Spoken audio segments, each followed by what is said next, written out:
Although Ferrari came close to winning the Constructors' Championship in the 2024 season, the Italian team will debut a car that is reportedly 99% new for the 2025 season.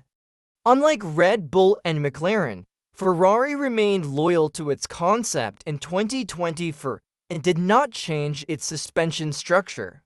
However, Ferrari will make a significant change in this area for 2025. In this video, we will evaluate the latest details about Ferrari's 2025 car and the developments. Lewis Hamilton's arrival at the team. If you enjoy the video, please don't forget to like, subscribe, and support with your high points. I'm also looking forward to hearing your thoughts on Ferrari and the 2025 season in the comments.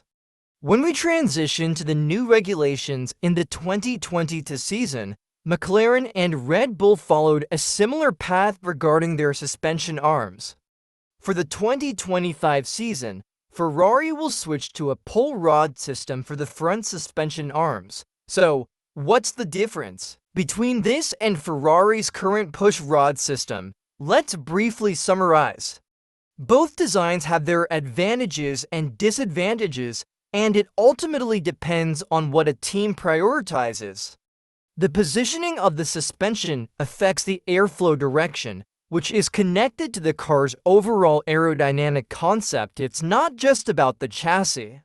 For example, the pull rod system, used by McLaren and Red Bull, is said to offer better weight distribution because the components are mounted lower on the chassis, closer to the ground. This is especially important for ground effect cars, as more air flows through the venturi channels under the floor.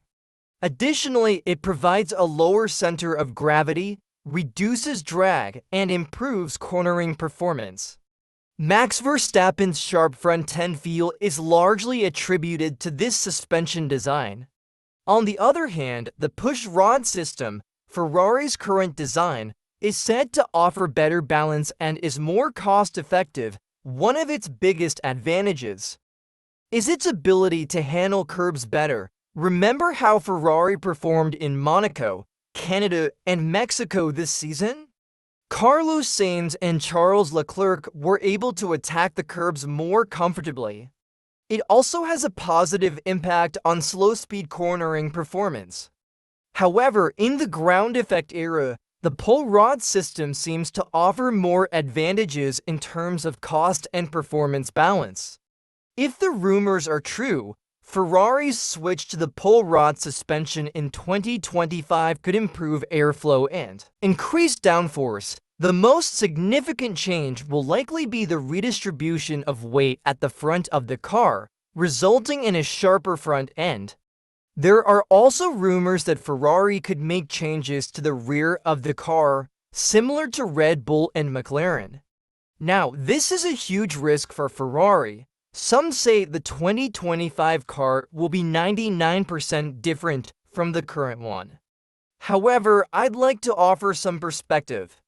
We saw similar claims in 2020 when transitioning from 2019 to 2020 back then. The car ended up looking more like an evolution rather than a revolution. I predict the same could happen here. The suspension structure will change, and Ferrari may take a new aerodynamic direction, but I'm not entirely convinced we'll see a massive overhaul. After all, 2024 is the final season under the current regulations, and Ferrari had already reached the development limit this year. Compared to its rivals, Ferrari seemed to hit a development wall, especially after the updates in Spain, where bouncing issues resurfaced with the new side pods and floor design.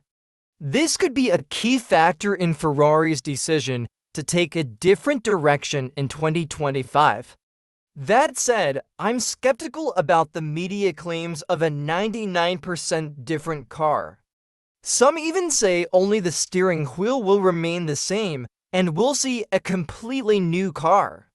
When we look at Ferrari's SF-25 from 2024, the car had some strong points, which I discussed in my season review video. It had good high-speed braking. If the new suspension delivers as expected, Ferrari could address these weaknesses in 2025. Despite being behind McLaren, the SF-25 wasn't a bad car. If Ferrari can fix its shortcomings, it could be a championship contending car again. The car was particularly strong in terms of engine performance and straight-line speed, as we saw in Monza. However, changing the suspension structure is no small feat.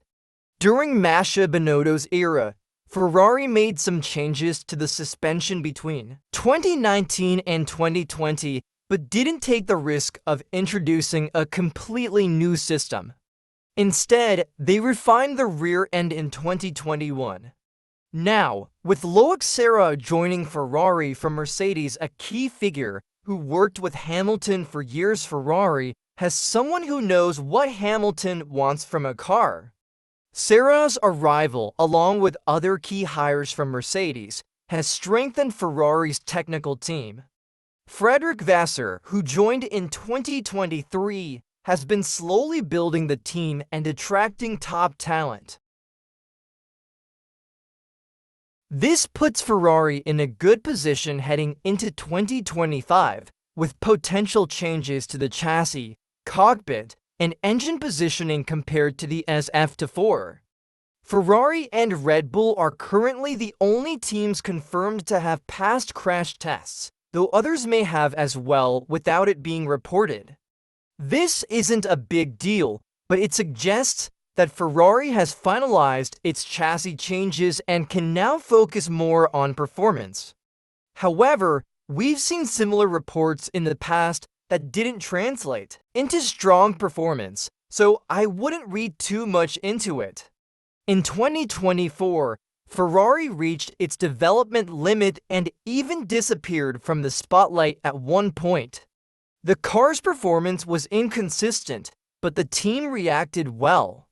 Compared to previous eras where Ferrari panicked and worsened, Vasseur's leadership has been more stable. As we approach the launch period, there's an interesting dynamic with Lewis Hamilton.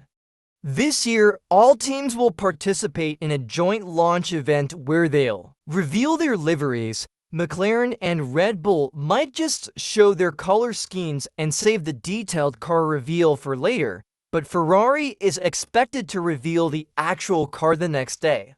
Whether they'll hide or show the car remains to be seen. Additionally, Ferrari is reportedly planning a test for Hamilton with the 2022 F1-75 car on January 21st to 22nd.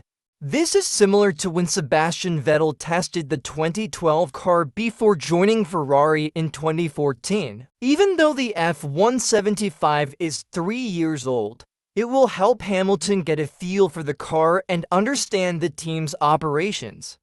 Hamilton will also need to adapt to a new steering wheel, as he's been using the same one since 2013. It was changed in 2014. Ferrari might design a new steering wheel for him, similar to what Aston Martin did with Peter Prodromou in 2021. That's all the information we have on Ferrari's 2025 season. I hope you enjoyed the video. Let me know your thoughts in the comments, and don't forget to like, subscribe.